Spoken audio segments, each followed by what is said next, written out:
აფხაზეთიდან დევნილი ხელოვანები დააჯილდოვეს აფხაზეთის ავტონომიური რესპუბლიკის განათლებისა და კულტურის სამინისტროში. შეხვედრაზე აფხაზეთის ავტონომიური რესპუბლიკის მთავრობის თავმჯდომარე გიორგი ჯინჭარაძემ ქართულ-აფხაზური კულტურის განვითარებაში შეტანილი განსაკუთრებული წვლილისთვის დევნილ ხელოვანებს მადლობა გადაუხადა და ხანგრძლივი და ნაყოფიერი შემოქმედებითი მოღვაწეობისთვის სიმბოლური საჩუქრები გადასცა. ღონისძიების ფარგლებში დაჯილდოვდნენ ანსამბლ შავნაბადას პირველი გუნდის წევრი, მომღერალი კონსტანტინე ამაშუკელი, აფხაზეთის სიმღერისა და ცეკვის სახელმწიფო აკადემიური ანსამბლ აფხაზეთის მუსიკოსი ივანე ტაპატაძე, გურამ ყურაშვილის სახელობის აფხაზეთის სახელმწიფო საგუნდო კაპელის კონცერტმაისტერი ირინე სიმონიანი და აფხაზეთის ქართული სიმღერისა და ცეკვის სახელმწიფო ანსამბლის უფროსი თაობის ქორეოგრაფი სერგო გეგეჭკორი.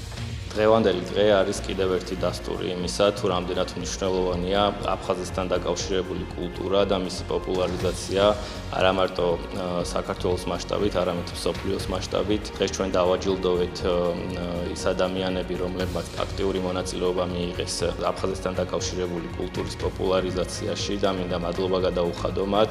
წარმატებები უსურვო და აფხაზეთის მთავრობა სამომავლოდ აქტიურად მხარს დაუჭერს მათ, რადგან ეს პროცესი შერიგების ნაწილში უმნიშვნელოვანესია და აფხაზეთის მთავრობის ერთ-ერთი მთავარი პრიორიტეტია. ძალიან მნიშვნელოვანია ის ფაქტი, რაც დღეს მოხდა, რომ ადამიანები, რომლებიც ამდენ წლების განმავლობაში მოღვაწეობენ შემოქმედებით დარგში, ფასდებიან და დაფასდნენ. ვისურვებდი, რომ აი ეს ტრადიცია რაც წამოიწყეს, რაც დაიწყეს, რაც გაგრძელდეს და ყველა ის ადამიანები, ვისაც გვაძლევ მიუღის ამ მმართველობის, ყველა დაფასდეს და მადლობა მინდა გადაუხადოთ აფხაზეთის მთავრობის თავმჯდომარეს და ყველა იმ პიროვნებას, ვინც სართული იყო ამ საქმეში.